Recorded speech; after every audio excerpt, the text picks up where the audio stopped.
உரோமையர் அதிகாரம் 1. முன்னுரை. வாழ்த்து.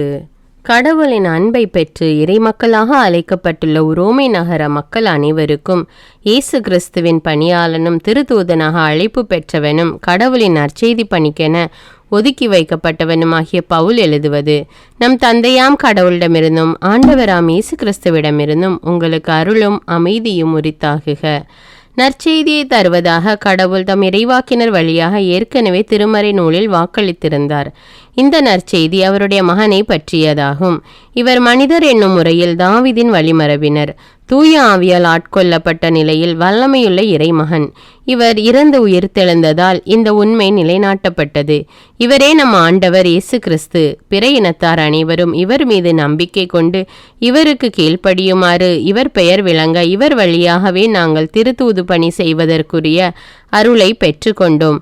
பிற இனத்தவராகிய நீங்களும் இயேசு கிறிஸ்துவிற்கு உரியவர்களாய் இருக்க அழைப்பு பெற்றிருக்கிறீர்கள். நன்றியும் அன்றாட்டும். முதற்கண் உங்கள் அனைவருக்காகவும் நான் இயேசு கிறிஸ்து வழியா என் கடவுளுக்கு நன்றி கூறுகிறேன். ஏனெனில் நீங்கள் கொண்டிருக்கும் நம்பிக்கை உலகம் முழுவதிலும் தெரிந்திருக்கிறது. தம் திருமகனை பற்றிய நற்செய்தி அறிவிக்கும் பணியின் மூலம் நான் உளமாற வழிபட்டு வரும் கடவுள் சாட்சியாய் சொல்கிறேன். உங்களை நினைவு கூர்ந்து உங்களுக்காக எப்போதும் இறைவனிடம் வேண்டி வருகிறேன். கடவுளின் திருவுளத்தால் நான் உங்களிடம் வருவதற்கு இப்பொழுதாவது இறுதியாக ஒரு வாய்ப்பு கிடைக்க வேண்டுமென மன்றாடி வருகிறேன். நான் உங்களை காண ஏங்குகிறேன். அங்கே வந்து உங்களை உறுதிப்படுத்துவதற்காக ஆவிக்குரிய கொடை ஏதேனும் உங்களுக்கு வழங்க வேண்டுமென விளைகிறேன். நீங்கள் கொண்டுள்ள நம்பிக்கையால் நானும், நான் கொண்டுள்ள நம்பிக்கையால் நீங்களும் ஒருவருக்கொருவர் ஊக்கமூட்ட பெற வேண்டுமென விளைகிறேன். பிற மக்களிடையே நான் செய்த பணியால் பயன் விளைந்தது. அதுபோல உங்களிடையேயும் சிறிதளவாவது பயன் விளையும் முறையில் பணியாற்ற விரும்பி உங்களிடம் வர பன்முறை திட்டமிட்டேன். ஆயினும் இன்று வரை தடைகள் வந்து கொண்டே இருக்கின்றன. சகோதர சகோதரிகளே, இதை நீங்கள் அறிய வேண்டுமென விரும்புகிறேன். கிரேக்கருக்கும் கிரேக்கர் அல்லாதோருக்கும் அறிவாளிகளுக்கும் அறிவீலிகளுக்கும் நான் கடமைப்பட்டிருக்கிறேன். ஆதலால் தான் உரோமையராகிய உங்களுக்கும் நற்செய்தி அறிவிக்க வேண்டுமென நான் ஆர்வம் கொண்டுள்ளேன். நற்செய்தியின் ஆற்றல். நற்செய்தியை முன்னிட்டு வெட்கப்பட மாட்டேன். ஏனெனில் அதுவே கடவுளின் மீட்பளிக்கும் வல்லமை. முதலில் யூதருக்கும் அடுத்து கிரேக்கருக்கும், அதாவது நற்செய்தியை நம்பும் ஒவ்வொருவருக்கும் அந்த மீட்பு உண்டு. ஏனெனில் நேர்மையுடையோர் தம் நம்பிக்கையால் வாழ்வடைவர் என மறைநூலில் எழுதியுள்ளது அல்லவா? இவ்வாறு மனிதரை தமக்கு ஏற்புடையவராக்கும் கடவுளின் செயல் நற்செய்தியில் வெளிப்படுகிறது. தொடக்கம் முதல் இறுதி வரை இந்த செயல் நம்பிக்கையின் அடிப்படையில் தான் நிகழ்கிறது. மனிதருக்கு மீட்பு தேவை. மனிதர் அனைவரும் குற்றவாளிகள். இறைப்பற்று இல்லா மனிதர்களின் எல்லா வகையான நெறிகேடுகளின் மீதும் கடவுளின் சினம் விண்ணினின்று வெளிப்படுகிறது. ஏனெனில் இவர்கள் தங்கள் நெறிகேட்டினால் உண்மையை ஒடுக்கிவிடுகின்றார்கள். கடவுளை பற்றி அறியக்கூடியதெல்லாம் அவர்களுக்கு தெளிவாக விளங்கிற்று. அதை கடவுளே அவர்களுக்கு தெளிவுறுத்தி இருக்கிறார். ஏனெனில் கண்ணுக்கு புலப்படா அவருடைய பண்புகள், அதாவது என்றும் நிலைக்கும் அவரது வல்லமையும் கடவுள் தன்மையும் உலக படைப்பு முதல் அவருடைய செயல்களில் மனக்கண்களுக்கு தெளிவாய் தெரிகின்றன. ஆகவே அவர்கள் சாக்குப்போக்கு சொல்வதற்கு வழியே இல்லை. ஏனெனில் அவர்கள் கடவுளை அறிந்திருந்தும் கடவுளுக்குரிய மாட்சி அவருக்கு அளிக்கவில்லை, நன்றி செலுத்தவும் இல்லை. அதற்கு மாறாக அவர்கள் எண்ணங்கள் பயனற்றவையாயின. உணர்வற்ற அவர்களது உள்ளம் இருண்டு போயிற்று. தாங்கள் ஞானிகள் என்று சொல்லிக்கொள்ளும் அவர்கள் மடையர்களே.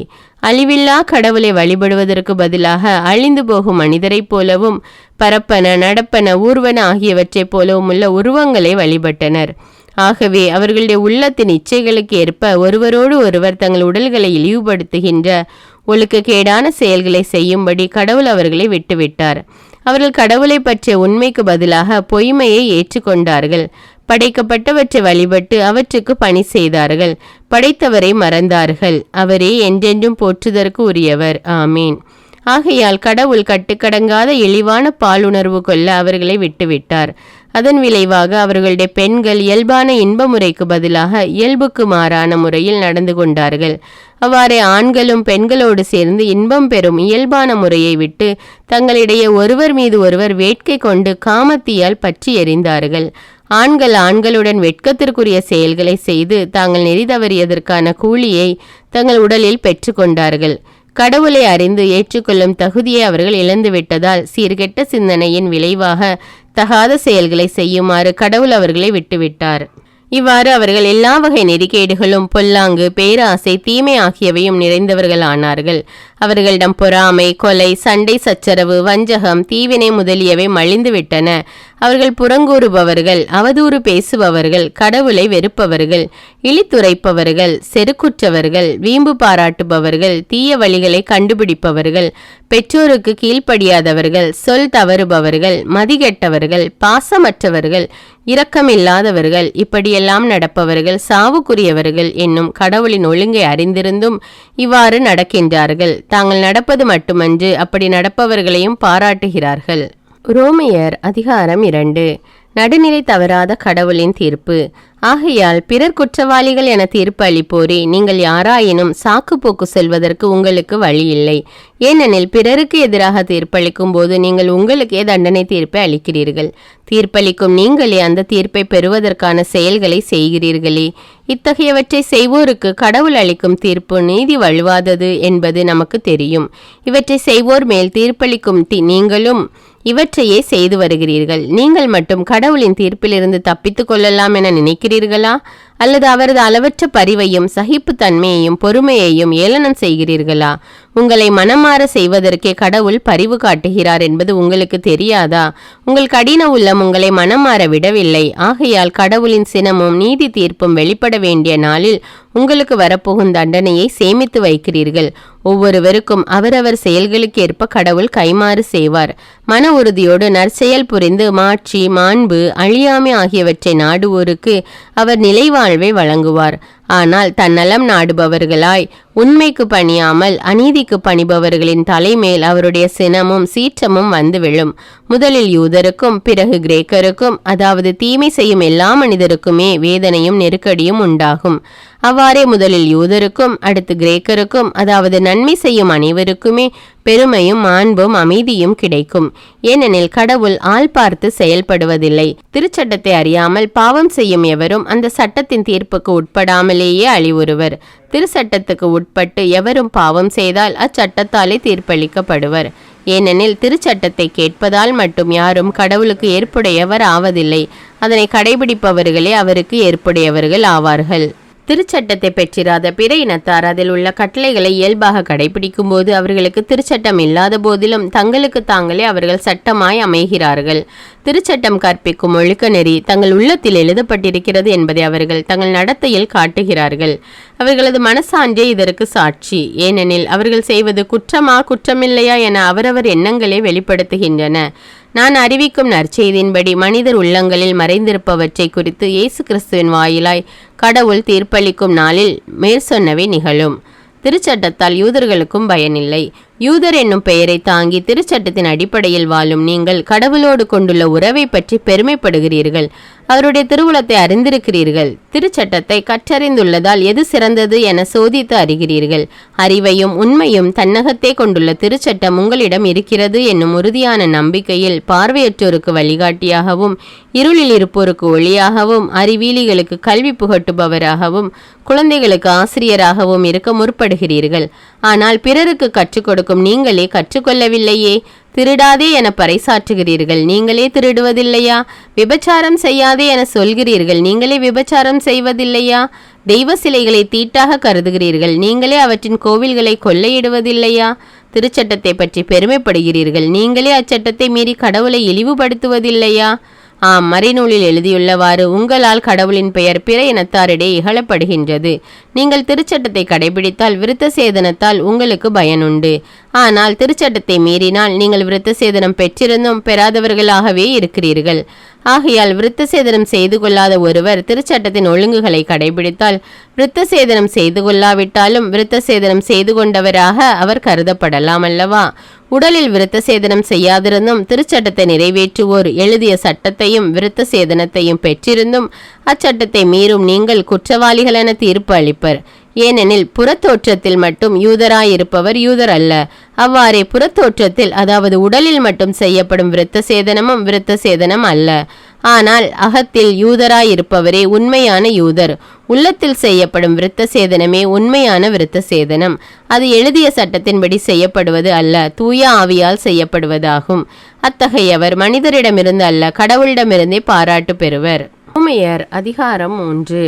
அப்படியானால் மற்றவர்களை விட யூதர்கள் பெற்றுள்ள சிறப்பு என்ன? விருத்த சேதனத்தால் அவர்களுக்கு பயன் என்ன? எல்லா வகையிலும் அவர்கள் பெரும் பயன் பெற்றுள்ளார்கள். முதலாவது, கடவுளின் வாக்குகள் அவர்களிடமே ஒப்படைக்கப்பட்டன. ஆனால் அவர்களுள் சிலர் அவ்வாக்குகளை நம்பவில்லையே. அதனால் என்ன? அவர்கள் நம்பாததால் கடவுள் நம்பத்தகாதவர் ஆகிவிடுவாரா? ஒருபோதும் இல்லை. மனிதர் எல்லோரும் பொய்யர், கடவுளோ உண்மை உள்ளவர் என்பது தெளிவாகும். ஏனெனில் உமது சொற்களில் நீதி வெளிப்படுகிறது, உம் தண்டனை தீர்ப்புகளில் வெற்றி விளங்குகிறது என மறைநூலில் எழுதியுள்ளது அன்றோ? நீதியற்ற நம் நடத்தையின் மூலம் கடவுளின் நீதி வெளிப்படுமாயின் நாம் என்ன சொல்வோம்? கடவுள் சினந்தெழுந்து தண்டித்தால் அவர் நீதியற்றவர் என்போமா? இதை நான் மனிதர் பேசும் முறையில் சொல்லுகிறேன். ஒருபோதும் இல்லை. கடவுள் நீதியற்றவர் என்றால் எப்படி அவர் உலகிற்கு தீர்ப்பளிக்க முடியும்? என் பொய்மையின் மூலம் கடவுளின் வாய்மை வெளிப்படுவதோடு அவரது மாட்சியும் பெருகுமானால் இன்னும் நான் பாவி என தீர்ப்பளிக்கப்படுவது ஏன்? அப்படியானால் நன்மை விளையும்படி தீமையை செய்வோம் என்று சொல்லலாமே. நாங்கள் இவ்வாறு கூறுவதாக சிலர் எங்கள் மீது வீண் பழி சுமத்துகின்றனர். இவர்கள் தகுந்த தண்டனை பெறுவார்கள். எல்லோரும் பாவிகள். அப்படியானால் மற்றவர்களை விட யூதர்களாகிய நாம் மேலானவர்களா? இல்லவே இல்லை. ஏனெனில் யூதர் கிரேக்கர் யாவரும் பாவத்துக்கு உட்பட்டிருப்பதாக ஏற்கனவே எடுத்துரைத்தாயிற்று. அவ்வாறே மறைநூலிலும் எழுதியுள்ளது. நேர்மையாளரே இல்லை, ஒருவர் கூட இல்லை. மதிநுட்பமுள்ளவர் ஒருவரும் இல்லை. கடவுளை தேடுபவர் எவராவது உண்டோ? எல்லோரும் நெறி பிறழ்ந்தனர், ஒருமிக்க கெட்டு போயினர். நல்லது செய்பவர் யாரும் இல்லை, ஒருவர் கூட இல்லை. அவர்களது தொண்டை திறந்த பிணக்குழி, அவர்களது நாக்கு வஞ்சகமே பேசும். அவர்கள் உதட்டில் உள்ளது விரியன் பாம்பின் நஞ்சு. அவர்கள் வாயில் சாபமும் கொடுமையும் நிறைந்துள்ளது. இரத்தம் சிந்துவதற்கு அவர்கள் கால்கள் விரைகின்றன. பாழாக்குதலும் அழிவுமே அவர்கள் வழித்தடங்களில் உள்ளன. அமைதி வழியே அவர்கள் அறியார். அவர்களது மனக்கண்களில் இரையச்சம் இல்லை. திருச்சட்டம் சொல்வதெல்லாம் அந்த சட்டத்திற்கு உட்பட்டவர்களுக்கு பொருந்தும் என நமக்கு தெரியும். ஆகவே இவர்களும் உலக மக்கள் அனைவரும் சாக்கு போக்கு சொல்ல வழியின்றி இருக்கிறார்கள். ஏனெனில் திருச்சட்டம் சார்ந்த செயல்களால் எவரும் கடவுள் முன்னிலையில் ஏற்புடையவர் ஆவதில்லை. மனிதர்கள் பாவிகள் என்பதையே சட்டம் அவர்களுக்கு உணர்த்துகிறது. கடவுள் மனிதரை தமக்கு ஏற்புடையவராக்கும் முறை. இப்பொழுதோ கடவுள் மனிதரை தமக்கு ஏற்புடையவராக்கும் செயலுக்கும் திருச்சட்டத்துக்கும் தொடர்பில்லை என்பது வெளியாக்கப்பட்டுள்ளது. திருச்சட்டமும் இறைவாக்குகளும் இதற்கு சான்று பகர்கின்றன. இயேசு கிறிஸ்துவின் மீது கொள்ளும் நம்பிக்கையின் வழியாக கடவுள் மனிதரை தமக்கு ஏற்புடையவர் ஆக்குகிறார்.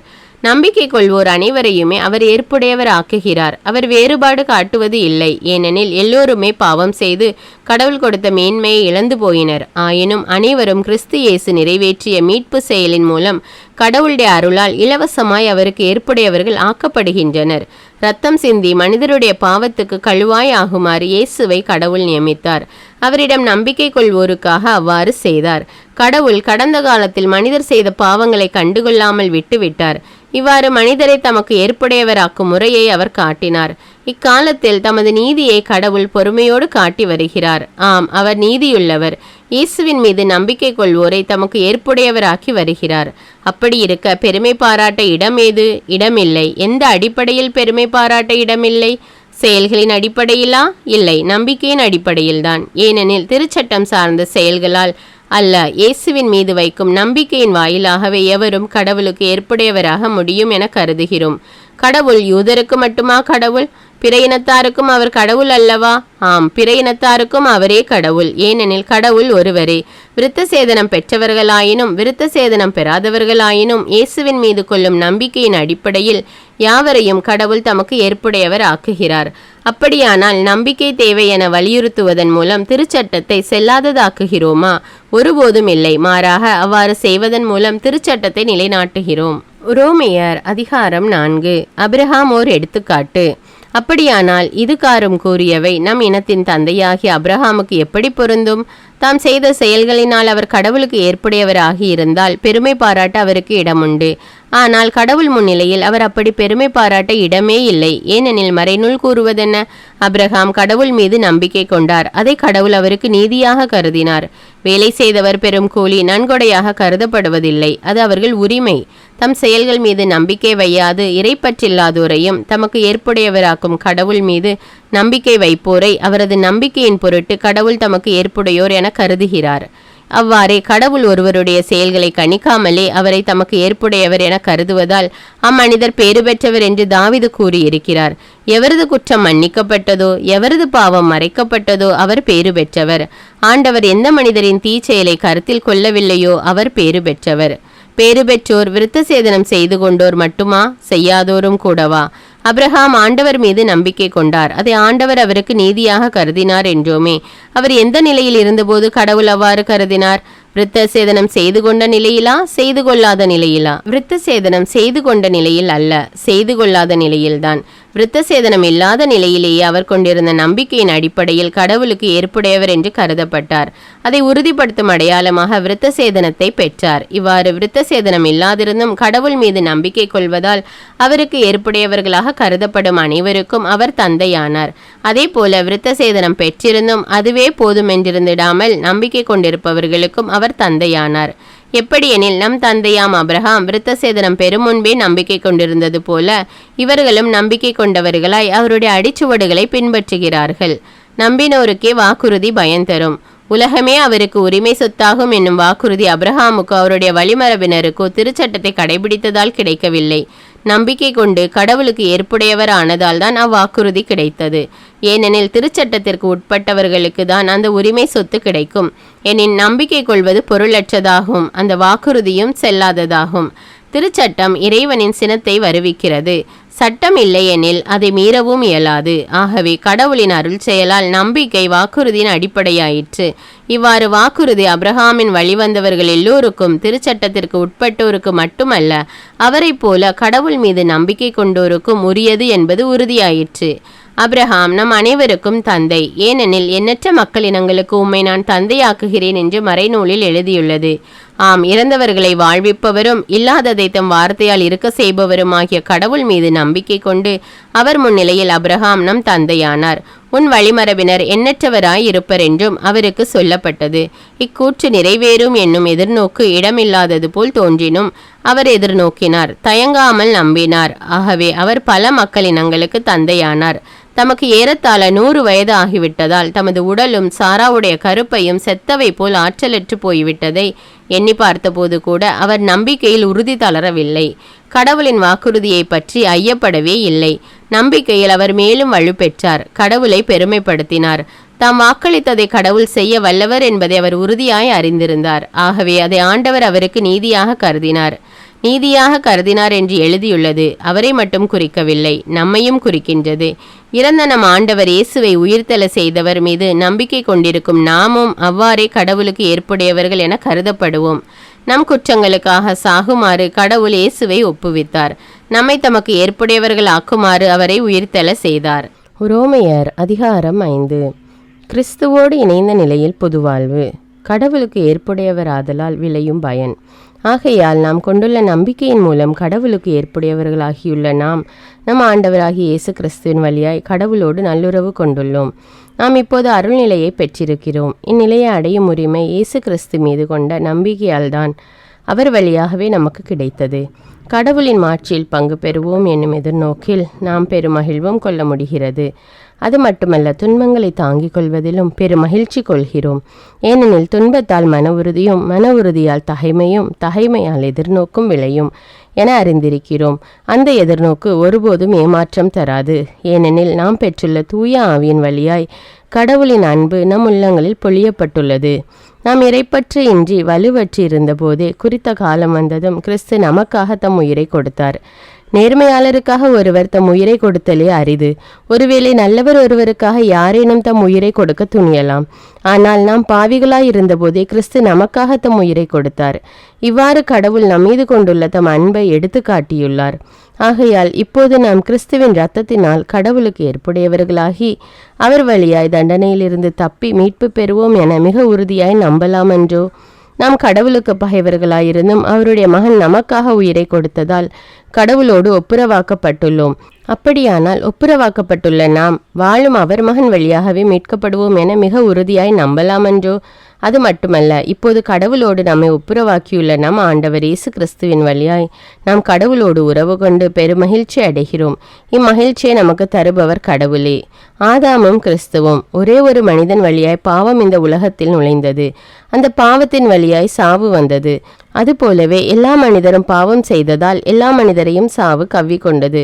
திருச்சட்டம் தரப்படும் முன்பும் உலகில் பாவம் இருந்தது. ஆனால் சட்டம் இல்லாத போது அது பாவமாக கருதப்படவில்லை. ஆயினும் ஆதாம் முதல் மோசே வரையில் இருந்தவர்கள் ஆதாமை போல் கடவுளின் கட்டளையை மீறி பாவம் செய்யவில்லை எனினும் சாவு அவர்கள் மீது ஆட்சி செலுத்திற்று. இந்த ஆதாம் வரவிருந்தவருக்கு முன் அடையாளமாய் இருக்கிறார்.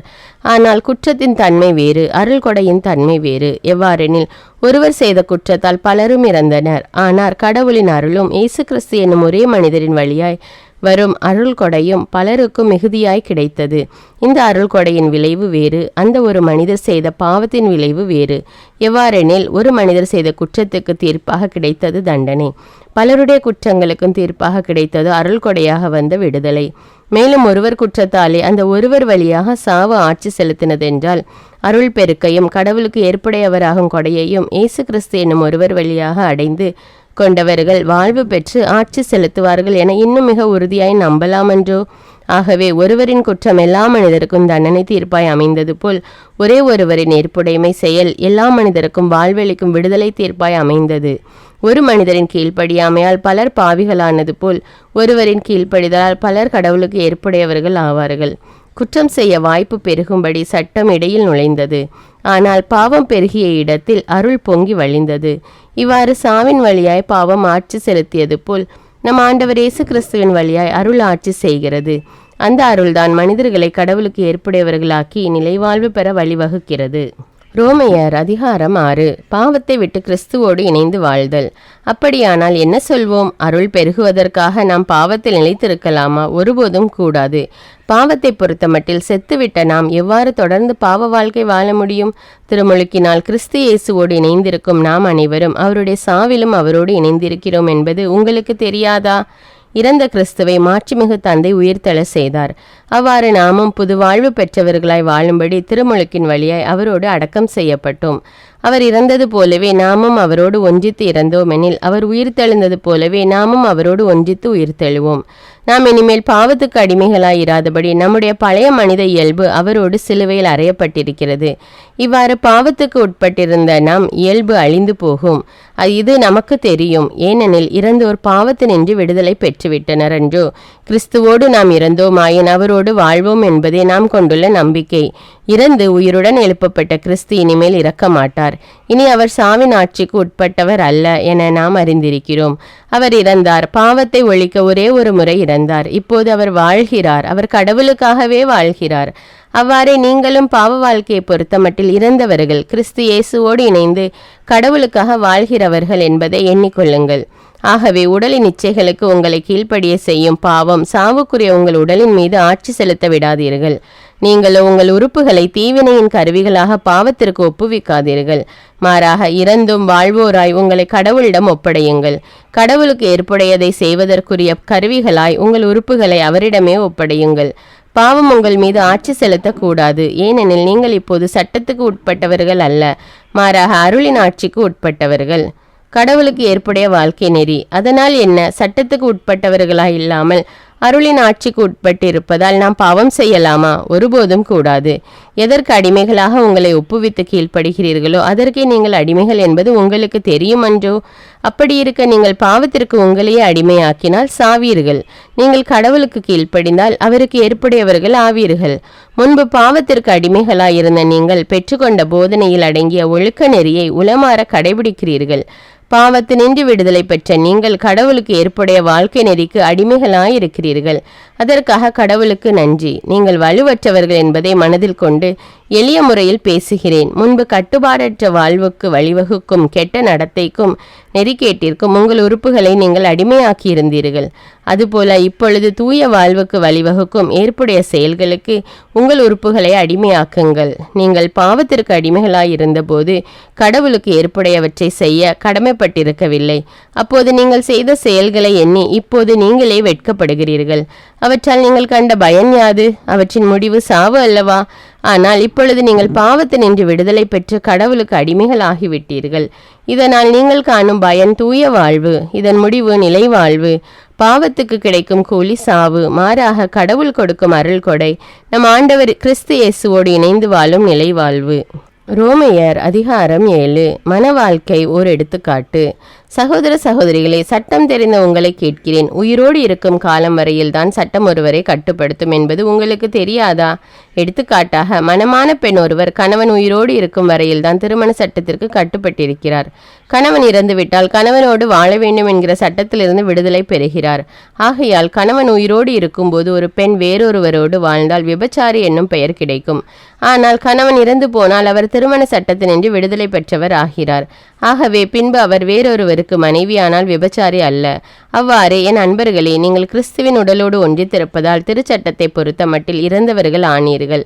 அதன் விளைவாக இறந்து உயிருடன் எழுப்பப்பட்ட கிறிஸ்துவோடு நீங்கள் இணைக்கப்பட்டிருக்கிறீர்கள்.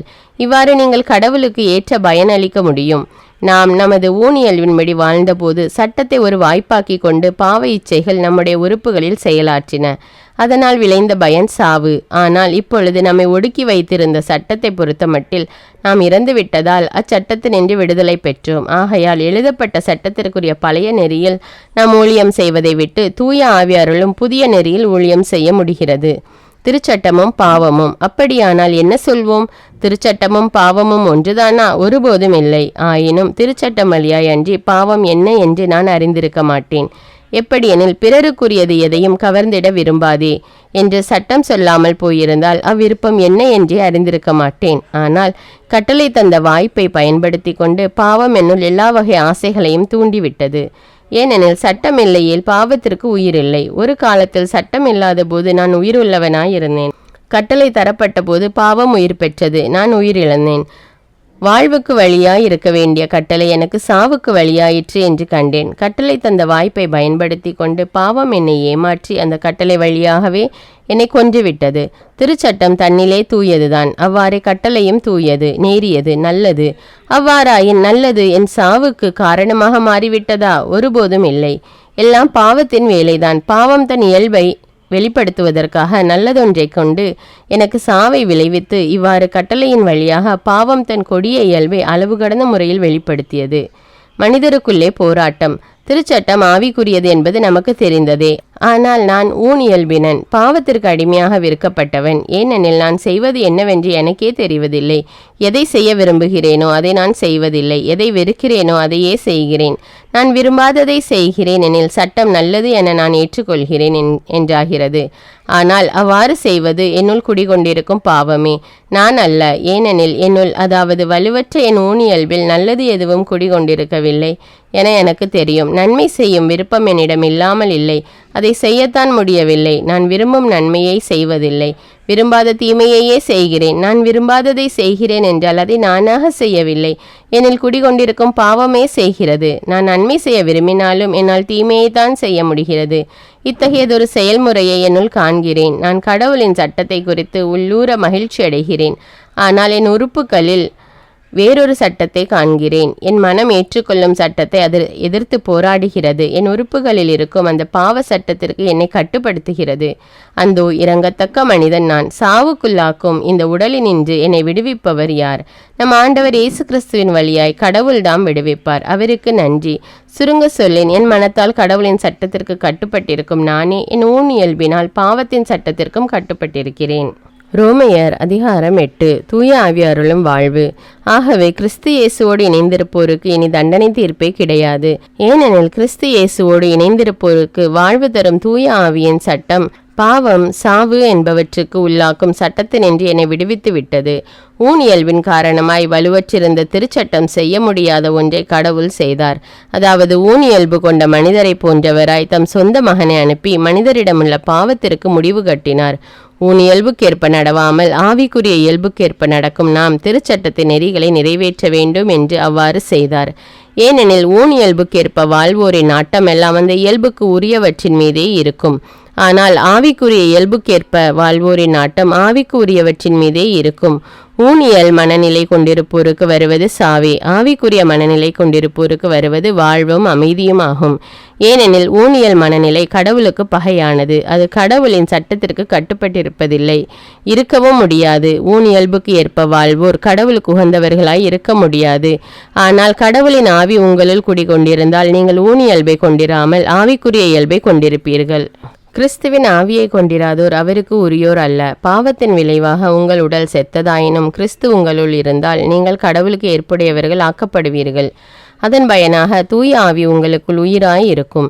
மேலும் இறந்த இயேசுவை உயிர்த்தெழ செய்தவரின் ஆவி உங்களுள் குடிகொண்டிருந்தால் கிறிஸ்துவை உயிர்த்தெழ செய்த அவரே உங்களுள் குடிகொண்டிருக்கும் தம் ஆவியினாலேயே சாவுக்குரிய உங்கள் உடல்களையும் உயிர் பெற செய்வார். ஆகையால் சகோதர சகோதரிகளே, நாம் ஊனியல்புக்கு கடமைப்பட்டிருக்கவில்லை, அவ்வியல்பின்படி வாழ வேண்டியதில்லை. நீங்கள் ஊனியல்புக்கு ஏற்ப வாழ்ந்தால் சாகத்தான் போகிறீர்கள். ஆனால் தூய ஆவியின் துணையால் உடலில் தீச்செயல்களை சாகடித்தால் நீங்கள் வாழ்வீர்கள். கடவுளின் ஆவியால் இயக்கப்படுகிறவர்களே கடவுளின் மக்கள். மீண்டும் அச்சத்திற்கு உள்ளாக்கும் மனப்பான்மையை நீங்கள் பெற்றுக்கொள்ளவில்லை, மாறாக கடவுளின் பிள்ளைகளுக்குரிய மனப்பான்மையையே பெற்றுக்கொண்டீர்கள். அதனால் நாம் அப்பா தந்தையே என அழைக்கிறோம். நாம் இவ்வாறு அழைக்கும் போது நம் உள்ளத்தோடு சேர்ந்து தூய ஆவியாரும் நாம் கடவுளின் பிள்ளைகள் என்பதற்கு சான்று பகர்கிறார். நாம் பிள்ளைகளாயின் உரிமை பேறு உடையவர்களாய் இருக்கிறோம். ஆம், நாம் கடவுளிடமிருந்து உரிமை பேறு பெறுபவர்கள், கிறிஸ்துவின் பங்காளிகள். அவருடைய துன்பங்களில் நாம் பங்கு பெற வேண்டும். அப்போதுதான் அவரோடு ஆட்சியிலும் பங்கு பெறுவோம். வரப்போகும் ஆட்சி. இக்காலத்தில் நாம் படும் துன்பங்கள் எதிர்காலத்தில் நமக்காக வெளிப்பட போகிற ஆட்சியோடு ஒப்பிட தகுதியற்றவை என நான் எண்ணுகிறேன். இம்மாட்சியுடன் கடவுளின் மக்கள் வெளிப்படுவதை காண்பதற்காக படைப்பை பேராவலோடு காத்திருக்கிறது. ஏனெனில் படைப்பு பயனற்ற நிலைக்கு உட்பட்டுள்ளது. தானே விரும்பியதால் அப்படி ஆகவில்லை, அதை உட்படுத்தினவரின் விருப்பத்தால் அவ்வாறு ஆயிற்று. எனினும் அது எதிர்நோக்க இழந்த நிலையில் இல்லை, அது அழிவுக்கு அடிமைப்பட்டிருக்கும் நிலையில் இருந்து விடுவிக்கப்பட்டு கடவுளின் பிள்ளைகளுக்குரிய பெருமையையும் விடுதலையையும் தானும் பெற்றுக்கொள்ளும் என்கிற எதிர்நோக்கோடு இருக்கிறது. இந்நாள் வரை படைப்பு அனைத்தும் ஒருங்கே பேறுகால வேதனையுற்று தவிக்கின்றது என்பதை நாம் அறிவோம். படைப்பு மட்டுமல்ல, முதல் கொடையாக தூய ஆவியை பெற்று கொண்டுள்ள நாமும் கடவுள் நம்மை தம் பிள்ளைகளாக்கப் போகும் நாளை, அதாவது நம் உடலை விடுவிக்கும் நாளை எதிர்நோக்கி பெருமூச்சு விடுகிறோம். நமக்கு மீட்பு கிடைத்து விட்டது, எனினும் எதிர்நோக்கும் அளவில்தான் அது கிடைத்துள்ளது. கண்ணுக்கு தெரிகிறதை நோக்குதல் எதிர்நோக்கு ஆகாது. ஏற்கனவே கண்ணால் காண்கிறதை எவராவது எதிர்நோக்குவாரா? நாமோ காணாத ஒன்றை எதிர்நோக்கி இருக்கும்போது அதற்காக தளரா மனதோடு காத்திருக்கிறோம். இவ்வாறு தூய ஆவியார் நமது வலுவற்ற நிலையில் நமக்கு துணை நிற்கிறார். ஏனெனில் எதற்காக எப்படி நாம் இறைவனிடம் வேண்டுவது என்று நமக்கு தெரியாது. தூய ஆவியார் தாமே சொல்வடிவம் பெற முடியாத நம்முடைய பெருமூச்சுக்களின் வாயிலாய் நமக்காக பரிந்து பேசுகிறார். உள்ளங்களை துருவி ஆயும் கடவுள் தூய ஆவியாரின் மனநிலையை அறிவார். தூய ஆவியாரும் கடவுளுக்கு உகந்த முறையில் இறை மக்களுக்காக பரிந்து பேசுகிறார். மேலும் கடவுளிடம் அன்பு கூறுபவர்களோடு, அதாவது அவரது திட்டத்திற்கேற்ப அழைக்கப்பட்டவர்களோடு அவர்கள் நன்மைக்காகவே ஆவியார் அனைத்திலும் ஒத்துழைக்கிறார் என்பது நமக்கு தெரியும். தம்மால் முன்பே தெரிந்து கொள்ளப்பட்டவர்கள் தம் மகனின் சாயலுக்கு ஏற்றவாறு இருக்க வேண்டுமென கடவுள் முன்குறித்து வைத்தார். அச்சகோதர சகோதரிகள் பலருள் தம் மகன் தலைப்பேரானவராய் இருக்க வேண்டும் என்றே இப்படி செய்தார். தாம் முன்குறித்து வைத்தோரை அவர் அழைத்திருக்கிறார். தாம் அழைத்தோரை தமக்கு ஏற்புடையோராக்கி இருக்கிறார். தமக்கு ஏற்புடையோர் ஆனோரை தம் ஆட்சியில் பங்கு பெற செய்தார். கடவுளின் அன்பு. இதற்கு மேல் நாம் என்ன சொல்வோம்? கடவுள் நம் சார்பில் இருக்கும்போது நமக்கு எதிராக இருப்பவர் யார்? தம் சொந்த மகன் என்றும் பாராது அவரை நம் அனைவருக்காகவும் ஒப்புவித்த கடவுள் தம் மகனோடு அனைத்தையும் நமக்கு அருளாதிருப்பாரோ? கடவுள் தேர்ந்து கொண்டவர்களுக்கு எதிராக யார் குற்றம் சாட்ட இயலும்? அவர்கள் குற்றமற்றவர்கள் என காட்டுபவர் கடவுளே. அவர்களுக்கு யார் தண்டனை தீர்ப்பளிக்க இயலும்? இறந்து ஏன் உயிருடன் எழுப்பப்பட்டு கடவுளின் வலப்பக்கத்தில் இருக்கும் கிறிஸ்து இயேசு நமக்காக பரிந்து பேசுகிறார் என்றோ? கிறிஸ்துவின் அன்பில் இருந்து நம்மை பிரிக்கக்கூடியது எது? வேதனையா, நெருக்கடியா, இன்னலா, பட்டினியா, ஆடையின்மையா, இடரா, சாவா? எதுதான் நம்மை பிரிக்க முடியும்? பொருட்டு நாள்தோறும் கொல்லப்படுகிறோம், வெட்டுவதற்கென நிறுத்தப்படும் ஆடுகளாக கருதப்படுகிறோம் என மறைநூலில் எழுதியுள்ளது அன்றோ? ஆயினும் நம்மேல் அன்பு கூர்ந்தவரின் செயலால் மேற்கூறியவை அனைத்திலும் நாம் வெற்றி மேல் வெற்றி அடைகிறோம். ஏனெனில் சாவோ வாழ்வோ, வானதூதரோ ஆட்சியாளரோ, நிகழ்வனவோ வருவனவோ, வலிமை மிக்கவையோ, உன்னதத்தில் உள்ளவையோ, ஆழத்தில் உள்ளவையோ, வேறெந்த படைப்பும் நம் ஆண்டவர் கிறிஸ்து இயேசுவின் வழியாய் அருளப்பட்ட கடவுளின் அன்பிலிருந்து நம்மை பிரிக்கவே முடியாது என்பது என் உறுதியான நம்பிக்கை. உரோமையர் அதிகாரம் 9. கடவுளின் மீட்பு திட்டத்தில் இஸ்ரவேலர். தேர்ந்தெடுக்கப்பட்ட இஸ்ரவேல் இனத்தின் நிலை. கிறிஸ்துவை சார்ந்த நான் சொல்வது உண்மை, பொய்யல்ல. தூய ஆவியால் தூண்டப்படும் என் மனசான்றே நான் சொல்வதற்கு சாட்சி. உள்ளத்தில் எனக்கு பெருந்துயரமும் இடைவிடாத வேதனையும் உண்டு. என் சொந்த இனத்தை சேர்ந்த என் சகோதர சகோதரிகளுக்கு மீட்பு கிடைப்பதற்காக நான் கிறிஸ்துவை பிரிந்து சாபத்துக்கு உள்ளாக கூட விரும்பியிருப்பேன். அவர்கள்தாம் இஸ்ரவேல் மக்கள். அவர்களையே கடவுள் தம் மக்களாக ஏற்றுக்கொண்டார். அவர்கள் நடுவில்தான் கடவுள் தம் ஆட்சியை விளங்க செய்தார். உடன்படிக்கைகளும் திருச்சட்டமும் திருவழிபாடும் வாக்குறுதிகளும் அவர்களிடமே ஒப்படைக்கப்பட்டன. குல முதல்வர்களின் வழிவந்தவர்கள் அவர்கள். மனிதர் என்னும் முறையில் கிறிஸ்துவும் அவர்களிடமிருந்தே தோன்றினார். இவரே எல்லாவற்றுக்கும் மேலான கடவுள், என்றென்றும் போற்றுதற்கு உரியவர். ஆமீன். கடவுளின் வார்த்தை நிறைவேறவில்லை என்பது என் கருத்து அல்ல. ஏனெனில் இஸ்ரவேல் இனத்தில் தோன்றியதனாலேயே அவ்வினத்தில் பிறந்த அனைவரும் இஸ்ரவேலர் ஆகிவிட மாட்டார்கள். அவ்வாறே அப்ரஹாமின் மரபில் தோன்றியவர்கள் அனைவருமே அவருடைய பிள்ளைகள் ஆகிவிட மாட்டார்கள். ஏனெனில் ஈசாக்கின் மூலமே உன் வழிமரபு விளங்கும் என்று அப்ரஹாமுக்கு சொல்லப்பட்டது. அதாவது இயல்பான முறைப்படி பிறந்த பிள்ளைகள் அல்ல, வாக்குறுதியின் மூலம் பிறந்த பிள்ளைகளே கடவுளின் பிள்ளைகளாகவும் அப்ரஹாமின் வழிமரபினர்களாகவும் கருதப்படுகின்றனர். குறிப்பிட்ட காலத்தில் மீண்டும் உன்னிடம் வருவேன், அப்போது சாராவுக்கு ஒரு மகன் பிறந்திருப்பான் என்பதே அந்த வாக்குறுதி. அது மட்டுமல்ல, நம் மூதாதையாகிய ஈசாக்கு என்னும் ஒரே மனிதர் மூலமாக ரெபெக்கா குழந்தைகளை பெற்றார். குழந்தைகள் பிறக்கும் முன்பே அவர்கள் நன்மையோ தீமையோ செய்யும் முன்பே மூத்தவன் இளையவனுக்கு பணிந்திருப்பான் என்று அவருக்கு சொல்லப்பட்டது. அவ்வாறே யாக்கோபுக்கு அன்றோ நான் அன்பு காட்டினேன், ஆனால் ஏசாவை வெறுத்தேன் என்று மறைநூலில் எழுதியுள்ளது. இதிலிருந்து கடவுள் மனிதரை தேர்ந்தெடுத்து தம் திட்டத்தை நிறைவேற்றுகிறார் என்பது தெளிவாகிறது. இத்திட்டம் மனிதர் செய்யும் செயல்களின்படி அன்றி அழைக்கும் கடவுளுடைய செயலின்படியே நிறைவேறுகிறது என்பதும் தெளிவாகின்றது. அப்படியானால் என்ன சொல்வோம்? கடவுள் நேர்மையற்றவரா? ஒருபோதும் இல்லை. ஏனெனில் அவரே மோசேயிடம் யார் யாருக்கு இரக்கம் காட்ட விரும்புகிறேனோ அவர்களுக்கு இரக்கம் காட்டுவேன், யார் யாருக்கு பரிவு காட்ட விரும்புகிறேனோ அவர்களுக்கு பரிவு காட்டுவேன் என்றார். ஆகவே மனிதர் விரும்புவதாலோ உழைப்பதாலோ எதுவும் ஆவதில்லை. கடவுள் இரக்கம் காட்டுவதாலேயே எல்லாம் ஆகிறது. பார்வோனுக்கு மறைநூல் கூறுவதும் இதுவே. உன் வழியா என் வல்லமையை காண்பிக்கவும் என் பெயரை நாடெங்கும் அறிக்கையிடவுமே நான் உன்னை நிலைக்க செய்தேன். ஆகவே கடவுள் தாம் விரும்புவது போல சிலருக்கு இரக்கம் காட்டுகிறார், வேறு சிலரை கடின உள்ளத்தினர் ஆக்குகிறார். கடவுளின் சினமும் இரக்கமும். அப்படியானால் கடவுள் மனிதர் மீது எப்படி குற்றம் சுமத்த முடியும்? அவருடைய விருப்பத்தை யாரும் எதிர்க்க முடியாதல்லவா என்று நீங்கள் கேட்கலாம். மனிதர்களே, கடவுளை எதிர்த்து பேச நீங்கள் யார்? உருவாக்கப்பட்ட பொருள் தன்னை உருவாக்கியவரிடம் ஏன் என்னை இவ்வாறு செய்தாய் என கேட்குமோ? ஒரே களிமண்ணை பிசைந்து மதிப்புள்ள கலனையோ மதிப்பற்ற கலனையோ வணைய குயவனுக்கு உரிமை இல்லையா? தமது சினத்தை காட்டவும் தமது வல்லமையை விளங்க செய்யவும் கடவுள் விரும்பிய போதிலும் அழிவுக்கும் அவருடைய சினத்துக்கும் இலக்கான கலன்களை பொறுத்தவரையில் அவர் மிக்க பொறுமை காட்டினாராயின் யார் என்ன சொல்ல முடியும்? அவரது இரக்கத்திற்கு உரித்தான கலன்கள் மாற்றி பெற வேண்டும் என்று முன்னேற்பாடு செய்திருந்தார். அக்கலன்களை பொறுத்தவரை அவர் தமது அளவற்ற மாட்சியை வெளிப்படுத்த விரும்பினார். யூதர்கள் நடுவிலிருந்து மட்டுமன்றி யூதர் அல்லாதார் நடுவிலிருந்தும் அவரால் அழைக்கப்பட்ட நாமே அந்த கலன்கள். அவ்வாறே என் மக்கள் அல்லாதோரை நோக்கி என் மக்கள் நீங்கள் என அழைப்பேன், கருணை பெறாதோருக்கு கருணை காட்டுவேன் என்று ஓசேயா நூலில் எழுதப்பட்டுள்ளது அன்றோ? நீங்கள் என்னுடைய மக்கள் அல்ல என்று அவர்களுக்கு கூறப்பட்டதற்கு மாறாக வாழும் கடவுளின் மக்கள் என்று அவர்களுக்கு கூறப்படும் என்றும் அதில் எழுதியுள்ளது. இஸ்ரவேலே, உன் மக்கள் கடற்கரை மணலை போல் இருப்பினும் அவர்களுள் எஞ்சியிருப்போரே திரும்பி வருவர். காலம் தாழ்த்தாமல் ஆண்டவர் தாம் தீர்மானித்தபடியே நாடு முழுவதிலும் அனைத்தையும் செய்வார் என்றும் ஏசாயா இஸ்ரவேல் மக்களை குறித்து கூறியுள்ளார்.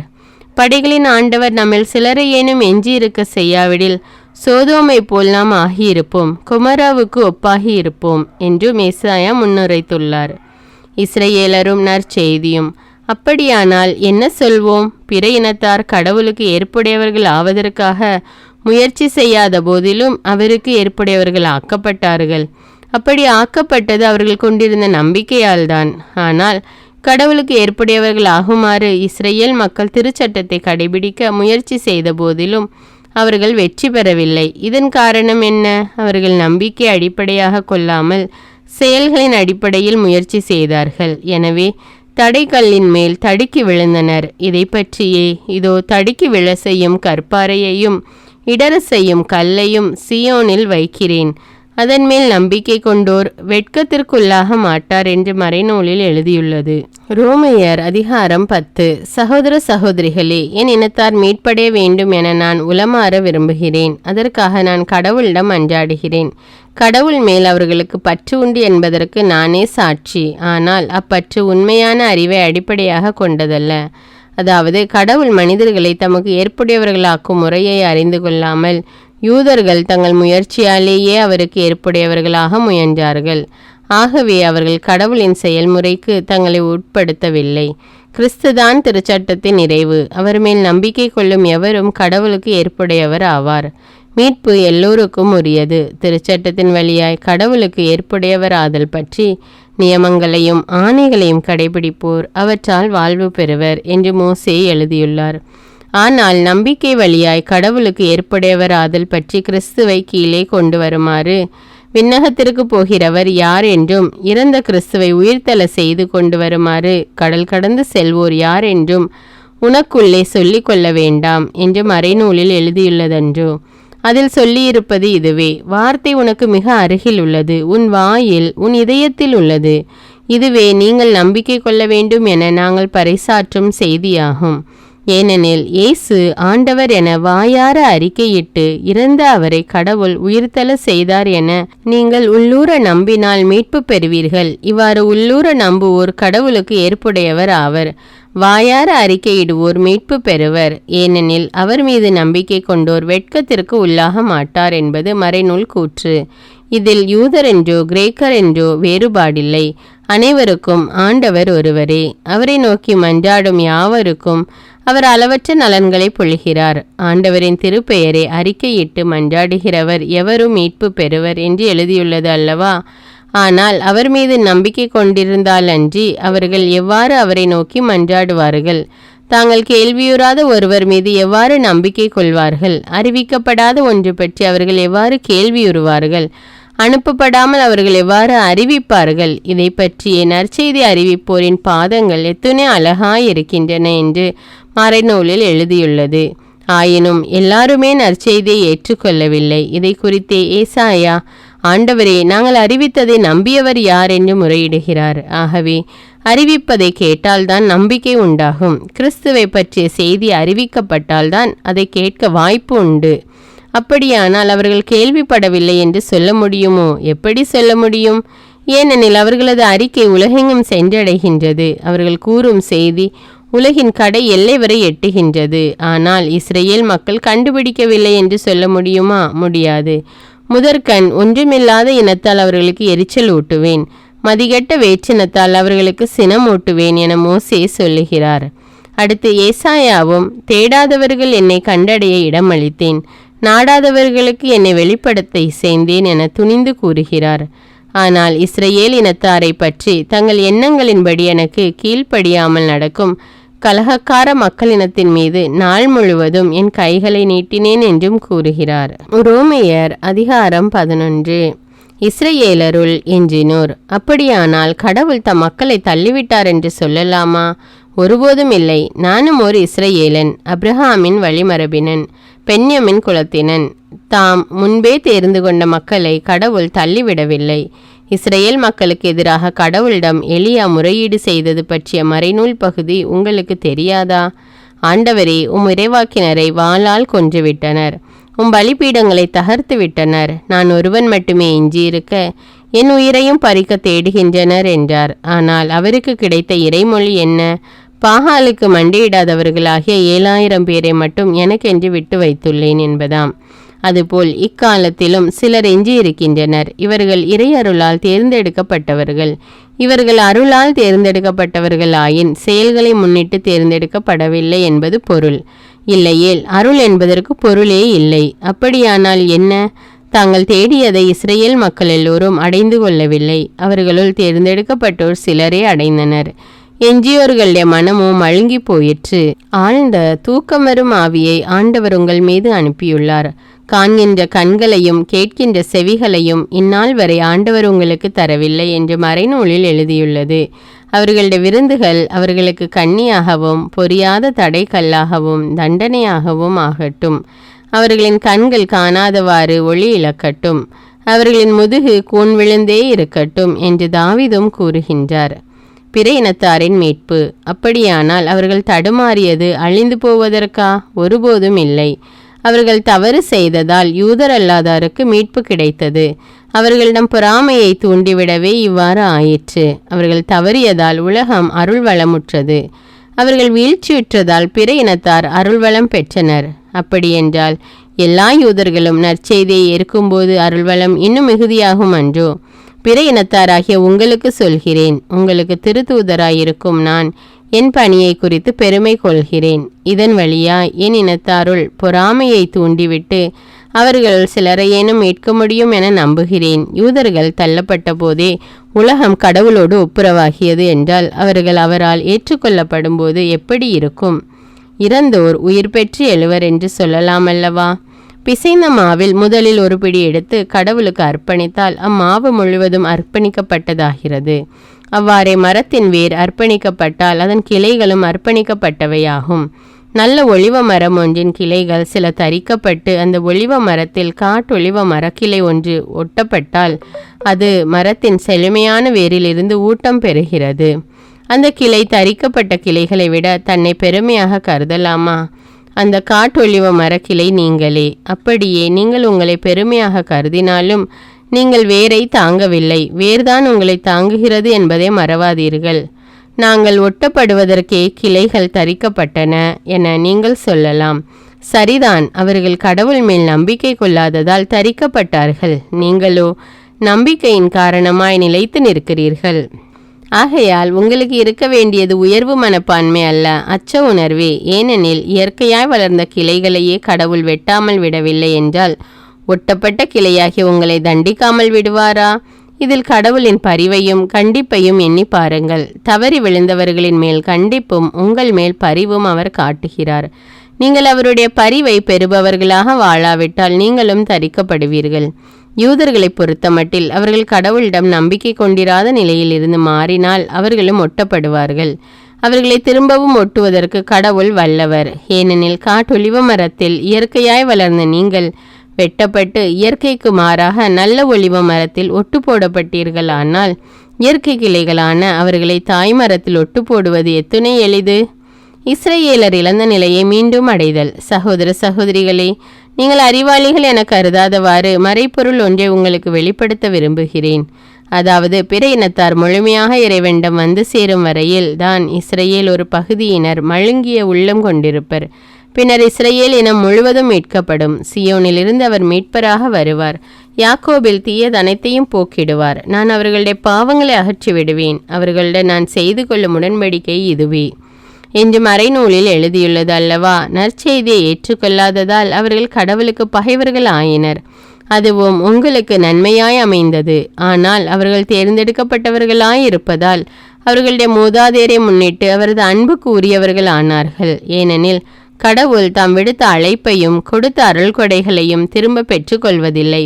ஒரு காலத்தில் நீங்கள் கடவுளுக்கு கீழ்ப்படியாமல் இருந்தீர்கள். இப்பொழுது அவர்கள் கீழ்ப்படியாமல் இருப்பதால் நீங்கள் கடவுளின் இரக்கத்தை பெற்றுக்கொண்டீர்கள். அதுபோல இக்காலத்தில் நீங்கள் இரக்கத்திற்குரியவர்களாக இருக்கிறீர்கள். அவர்கள் கீழ்ப்படியாமல் இருக்கிறார்கள், ஆனால் அவர்களும் விரைவில் இரக்கம் பெற்றுக்கொள்வார்கள். அதன் பொருட்டே இவ்வாறு நடந்திருக்கிறது. ஏனெனில் அனைவருக்கும் இரக்கம் காட்டுவதற்காகவே கடவுள் அனைவரையும் கீழ்ப்படியாமைக்கு உட்படுத்தினார். கடவுளின் அருள் செல்வம் எத்துணை மிகுதியானது! அவருடைய ஞானமும் அறிவும் எத்துணை ஆழமானவை! அவருடைய தீர்ப்புகள் அறிவுக்கு எட்டாதவை. அவருடைய செயல்முறைகள் ஆராய்ச்சிக்கு அப்பாற்பட்டவை. ஏனெனில் ஆண்டவரின் மனத்தை அறிபவர் யார்? அவருக்கு அறிவுரையாளராய் இருப்பவர் யார்? தமக்கு கைமாறாக ஏதாவது கிடைக்கும் என முன்னதாகவே அவரிடம் கொடுத்து வைத்தவர் யார்? அனைத்தும் அவரிடமிருந்தே வந்தன, அவராலேயே உண்டாயின, அவருக்காகவே இருக்கின்றன. அவருக்கே என்றென்றும் ஆட்சி உரித்தாகுக. ஆமீன். ரோமையர் அதிகாரம் 12. கிறிஸ்தவ வாழ்வு.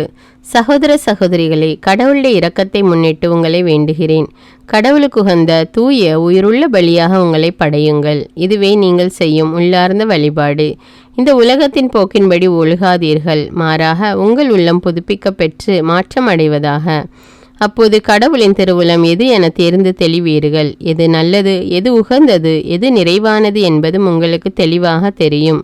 இறையருள் பெற்றவன் என்னும் முறையில் உங்களுள் ஒவ்வொருவருக்கும் நான் கூறுவது, உங்களுள் எவரும் தம்மை குறித்து மட்டுமீறி மதிப்பு கொள்ளலாகாது. அவரவருக்கு கடவுள் வரையறுத்து கொடுத்த நம்பிக்கையின் அளவுக்கேற்ப ஒவ்வொருவரும் தம்மை மதித்து கொள்ளட்டும். ஒரே உடலில் நமக்கு உறுப்புகள் பல உள.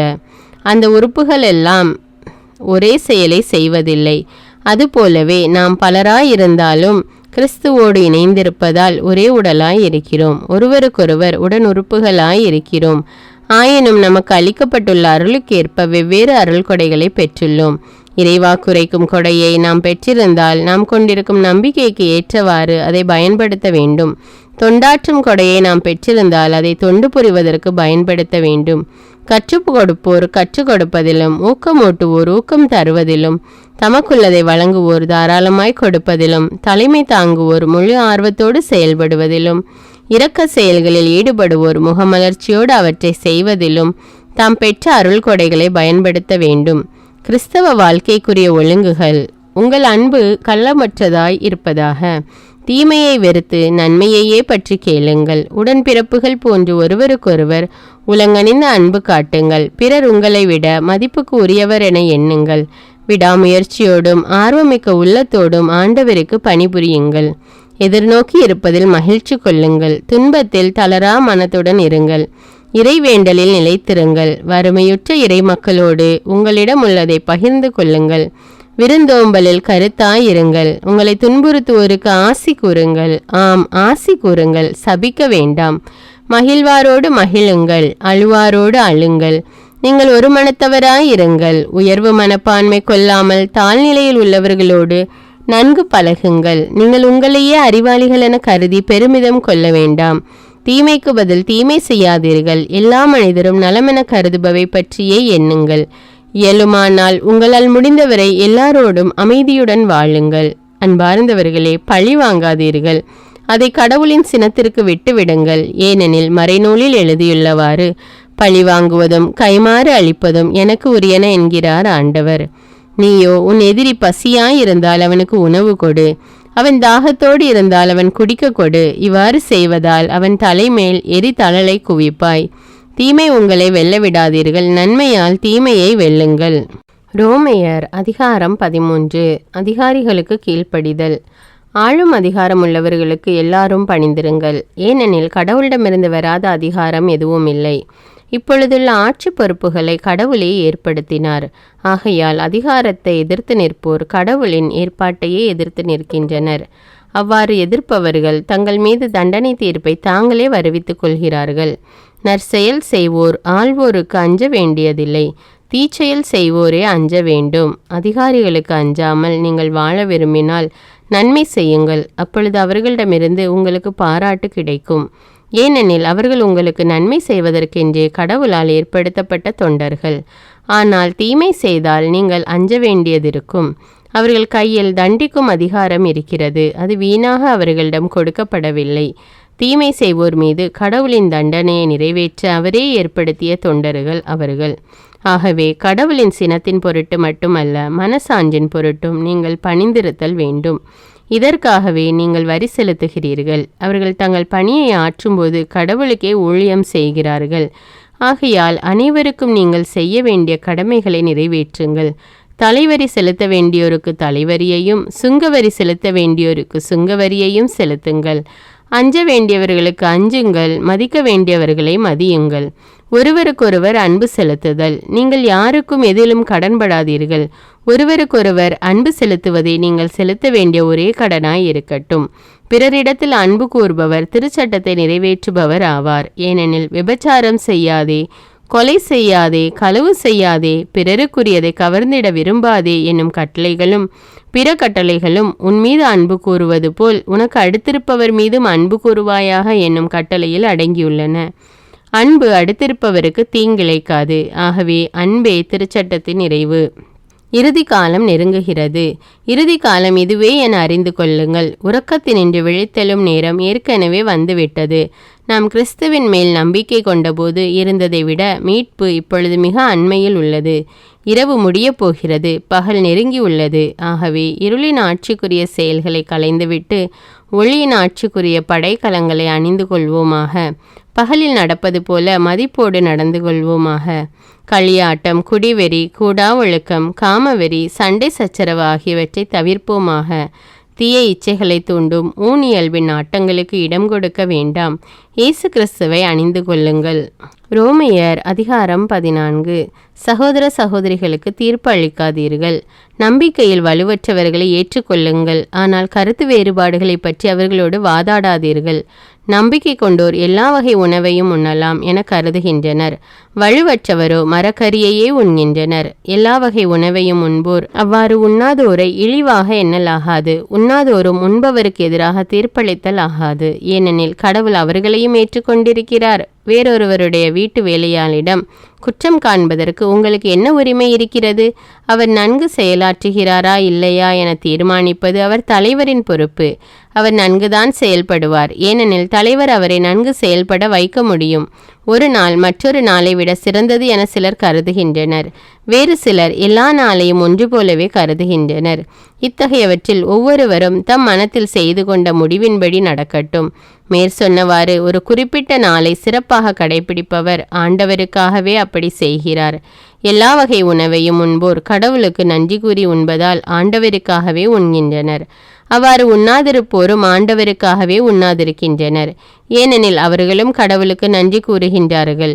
நம்மிடையே எவரும் தமக்கென்று வாழ்வதில்லை, தமக்கென்று இறப்பதும் இல்லை. வாழ்ந்தாலும் நாம் ஆண்டவருக்கென்றே வாழ்கிறோம், இறந்தாலும் ஆண்டவருக்கென்றே இறக்கிறோம். ஆகவே வாழ்ந்தாலும் இறந்தாலும் நாம் ஆண்டவருக்கே உரியவர்களாய் இருக்கிறோம். ஏனெனில் இறந்தோர் மீது வாழ்வோர் மீதும் ஆட்சி செலுத்தவே கிறிஸ்து இறந்தும் வாழ்கிறார். அப்படி இருக்க நீங்கள் ஏன் உங்கள் சகோதர சகோதரிகளிடம் குற்றம் காண்கிறீர்கள்? ஏன் அவர்களை இழிவாக கருதுகிறீர்கள்? நாம் அனைவருமே கடவுளின் நடுவர் இருக்கை முன் நிறுத்தப்படுவோம் அல்லவா? ஏனெனில் ஆண்டவர் சொல்கிறார், நான் என்மேல் ஆணையிட்டுள்ளேன், முழங்கால் அனைத்தும் எனக்கு முன் மண்டியிடும், நாவு அனைத்தும் என்னை போற்றும் என்று மறைநூலில் எழுதியுள்ளது அன்றோ? ஆகவே நம்முள் ஒவ்வொருவரும் தம்மை குறித்தே கடவுளுக்கு கணக்கு கொடுப்பர். சகோதர சகோதரிகளுக்கு தடைக்கல்லாய் இராதீர். ஆகையால் இனி ஒருவர் மற்றவரிடம் குற்றம் காணாதிருப்போம். மேலும் சகோதர சகோதரிகளுக்கு தடைக்கல்லாகவோ இடையூறாகவோ இருப்பதில்லை என தீர்மானித்து கொள்ளுங்கள். தன்னிலேயே எப்பொருளும் தீட்டானது அல்ல என ஆண்டவர் இயேசுவுடன் இணைந்து வாழும் எனக்கு தெரியும். இது என் உறுதியான நம்பிக்கை. எனினும் ஒரு பொருள் தீட்டானது என கருதுவோருக்கு அது தீட்டானதாகவே இருக்கும். நீங்கள் உண்ணும் உணவு உங்கள் சகோதர சகோதரிகளுக்கு மன வருத்தம் உண்டாக்கினால் நீங்கள் அன்பு நெறியில் நடப்பவர்கள் அல்ல. உணவை முன்னிட்டு நீங்கள் அவர்களை அழிவுற செய்யாதீர்கள். அவர்களுக்காக கிறிஸ்து உயிர் துறக்கவில்லையா? ஆகவே உங்களுக்கு நன்மையாயிருப்பது பிறருடைய பழி சொல்லுக்கு இடந்தராதிருப்பதாக. இறையாட்சி என்பது நாம் உண்பதையும் குடிப்பதையும் அடிப்படையாக கொண்டதல்ல, மாறாக தூய ஆவியாருளும் நீதி, அமைதி, மகிழ்ச்சி ஆகியவற்றையே அடிப்படையாக கொண்டது. இத்தகைய இறையாட்சி மனப்பான்மையோடு கிறிஸ்துவுக்கு பணிபுரிவோர் கடவுளுக்கு உகந்தோராயும் மக்களின் மதிப்புக்கு உரியோராயும் இருப்பர். ஆகையால் அமைதிக்கு வழிவகுப்பவற்றை நாடுவோமாக. ஒருவர் மற்றவருக்கு வளர்ச்சி தருபவற்றை செய்ய முயலுவோமாக. உணவின் பொருட்டு கடவுளின் படைப்பை அழிக்காதீர். எல்லா உணவும் தூயதுதான், ஆனால் அடுத்தவருக்கு தடையாக அமையும் எந்த உணவும் அதை உண்போருக்கு தீயதுதான். உங்கள் சகோதர சகோதரிகளுக்கு தடையாக இருக்குமாயின் இறைச்சி உண்பதையோ திராட்சை மது குடிப்பதையோ அது போன்ற வேறெதையும் செய்வதையோ தவிர்ப்பதே நல்லது. இவற்றை பற்றிய உறுதியான மனநிலை உங்களுக்கு இருந்தால் அதை உங்களோடு வைத்துக் கொள்ளுங்கள். அது கடவுளுக்கு மட்டும் தெரிந்திருக்கட்டும். தேர்ந்து தெளிந்து எடுத்த முடிவை செயல்படுத்தும் போது மனசான்றின் உறுத்துதலுக்கு ஆளாகாதோர் பேறு பெற்றோர். நல்லதோ கெட்டதோ என்னும் ஐயத்தோடு உண்போர் தண்டனை தீர்ப்பு பெற்றுவிட்டனர். ஏனெனில் அவர்கள் உறுதியான மனநிலையோடு செயல்படவில்லை. உறுதியான மனநிலையோடு செய்யப்படாததெல்லாம் பாவமே. ரோமையர் அதிகாரம் 15. பிறருக்கு உகந்ததையே தேடுங்கள். மன வலிமை கொண்டவர்களாகிய நாம் வலுவற்றவர்களின் குறைபாடுகளை தாங்கிக் கொள்ள கடமைப்பட்டிருக்கிறோம். நமக்கு உகந்ததையே தேடலாகாது. அடுத்தவருடைய நன்மைக்காகவும் வளர்ச்சிக்காகவும் செயல்பட்டு அவர்களுக்கு உகந்தவர்களாக வாழுங்கள். கிறிஸ்துவும் தமக்கு உகந்ததை தேடவில்லை. உம்மை பழித்து பேசினவர்களின் பழிச்சொற்கள் என் மீது விழுந்தன என்று மறைநூலில் எழுதியுள்ளது அல்லவா? முற்காலத்தில் எழுதப்பட்டவை அனைத்தும் நமக்கு அறிவுரையாகவே எழுதப்பட்டன. மறைநூல் தரும் மன உறுதியினாலும் ஊக்கத்தினாலும் நமக்கு எதிர்நோக்கு உண்டாகிறது. கிறிஸ்து இயேசுவின் முன்மாதிரிக்கேற்ப நீங்கள் ஒரே மனத்தினராய் இருக்குமாறு மன உறுதியையும் ஊக்கத்தையும் தரும் கடவுள் உங்களுக்கு அருள் புரிவாராக. இவ்வாறு நீங்கள் அனைவரும் ஒருமனப்பட்டு நம் ஆண்டவர் இயேசு கிறிஸ்துவின் கடலும் தந்தையுமானவரை ஒருவாய்ப்பட போற்றி புகழ்வீர்கள். நற்செய்தி யூதருக்கும் பிற இனத்தாருக்கும் உரியது. ஆகையால் கிறிஸ்து உங்களை ஏற்றுக்கொண்டது போல நீங்களும் ஒருவரை ஒருவர் ஏற்றுக்கொள்ளுங்கள். அப்போது கடவுளை பெருமைப்படுத்துவீர்கள். என் கருத்து இதுவே. கடவுள் உண்மையுள்ளவர் என்பதை காட்டுமாறு கிறிஸ்து விருத்த சேதனம் செய்து கொண்டவர்களுக்கு தொண்டரானார். மூதாதையருக்கு தரப்பட்ட வாக்குறுதிகளை உறுதிப்படுத்தவும் பிற இனத்தார் கடவுளுடைய இரக்கத்தை பார்த்து அவரை போற்றி புகழவும் இவ்வாறு தொண்டரானார். ஆகவே பிற இனத்தாரிடையே உம்மை போற்றுவேன், உமது பெயருக்கு புகழ் மாலை சாற்றுவேன் என இதை குறித்து மறைநூலில் எழுதியுள்ளது. மேலும் வேற்றினங்களே ஆண்டவரின் மக்களோடு மகிழுங்கள் என்றும், பிற இனத்தாரே நீங்கள் அனைவரும் ஆண்டவரை போற்றுங்கள், மக்கள் இனத்தாரே நீங்கள் அனைவரும் அவரை புகழுங்கள் என்றும் எழுதியுள்ளது அல்லவா? இன்னும் ஈசாயின் குலக்கொழுந்து ஒருவர் வருவார். மக்கள் இனங்களை ஆளும் தலைவராய் அவர் தோன்றுவார்.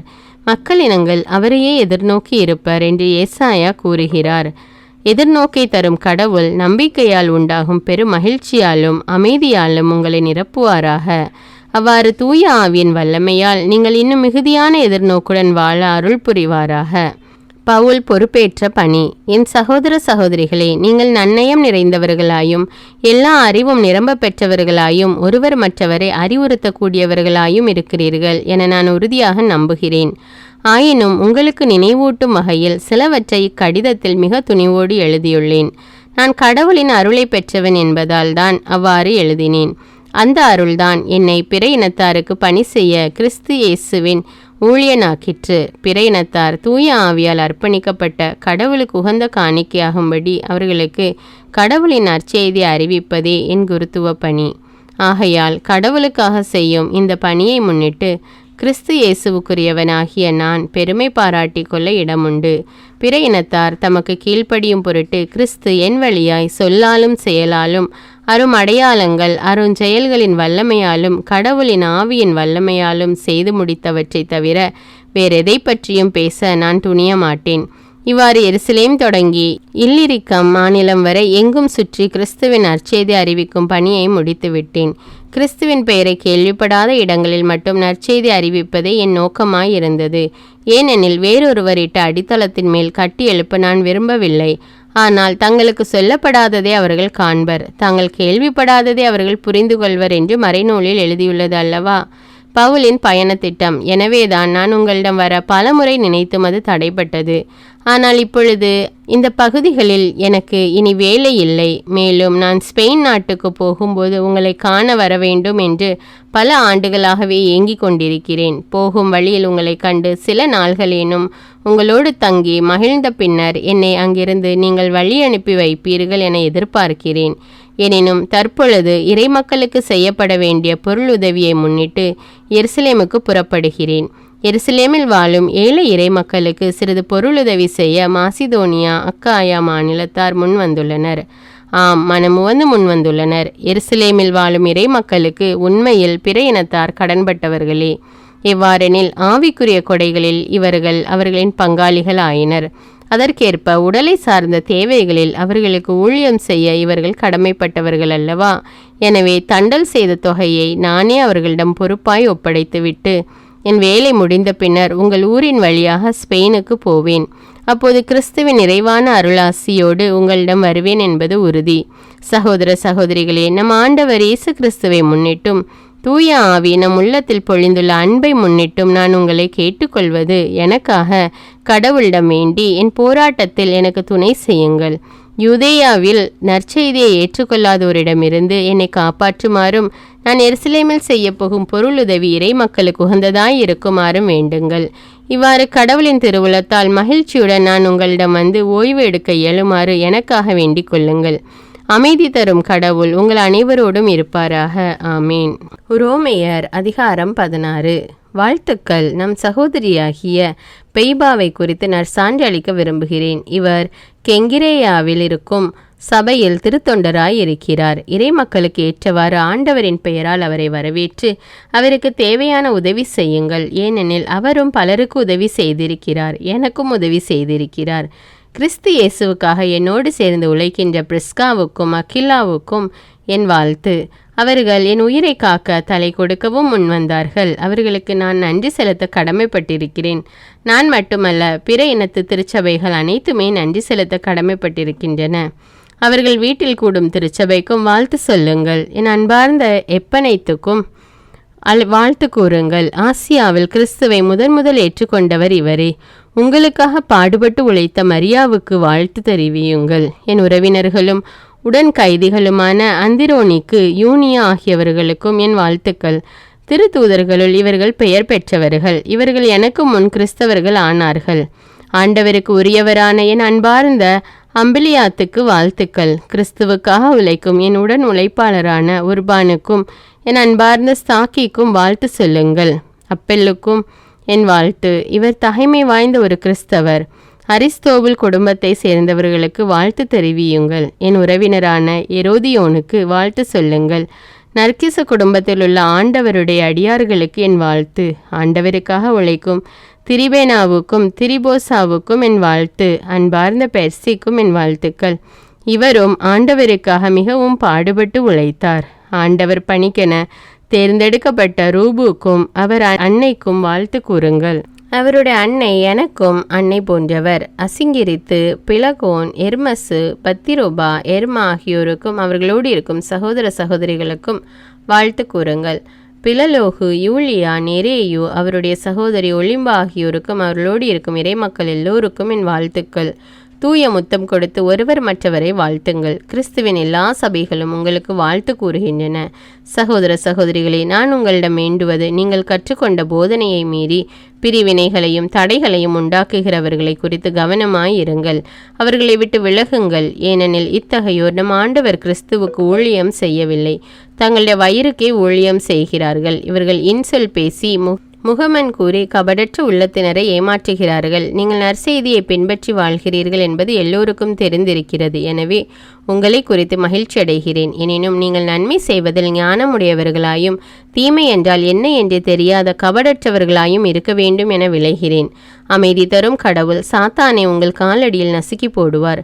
நம் ஆண்டவர் இயேசுவின் அருள் உங்களோடு இருப்பதாக. என் உடன் உழைப்பாளரான திமோத்தேயுவும் என் உறவினர்களான லூகியு, யாசோன், சோசிபத்தர் ஆகியோரும் உங்களுக்கு வாழ்த்து கூறுகின்றனர். இந்த திருமுகத்தை எழுதி கொடுத்த தெர்த்தியுவாகிய நான் ஆண்டவருக்கு உரியவன் என்னும் முறையில் உங்களுக்கு வாழ்த்து கூறுகிறேன். நான் தங்குவதற்கும் சபையினர் அனைவரும் ஒன்று கூடுவதற்கும் தம் வீட்டில் இடமளிக்கிற காயு உங்களுக்கு வாழ்த்து சொல்லுகிறார். நகரத்தின் பொருளாளரான எரஸ்தும் நம் சகோதரனாகிய குவர்த்தும் உங்களுக்கு வாழ்த்து கூறுகிறார்கள். கடவுளுக்கு புகழுரை. இயேசு கிறிஸ்துவை பற்றி நான் பறைசாற்றும் நற்செய்திக்கு ஏற்ப வாழ கடவுள் உங்களை உறுதிப்படுத்த வல்லவர். ஊழி காலமாக மறைப்பொருளாக இருந்த இந்த நற்செய்தி இப்பொழுது வெளிப்படுத்தப்பட்டுள்ளது. இறைவாக்கினர் வாயிலாக இது நமக்கு தெளிவாகியுள்ளது. என்றும் வாழும் கடவுளின் கட்டளைப்படி எல்லா மக்களினங்களுக்கும் அது தெரிய வந்துள்ளது. இதனால் அவர்கள் நற்செய்தியை கேட்டு நம்பிக்கை கொள்வர். ஞானமே உருவாகிய கடவுள் ஒருவருக்கே இயேசு கிறிஸ்துவின் வழியாய் என்றென்றும் ஆட்சி உரித்தாகுக. ஆமீன்.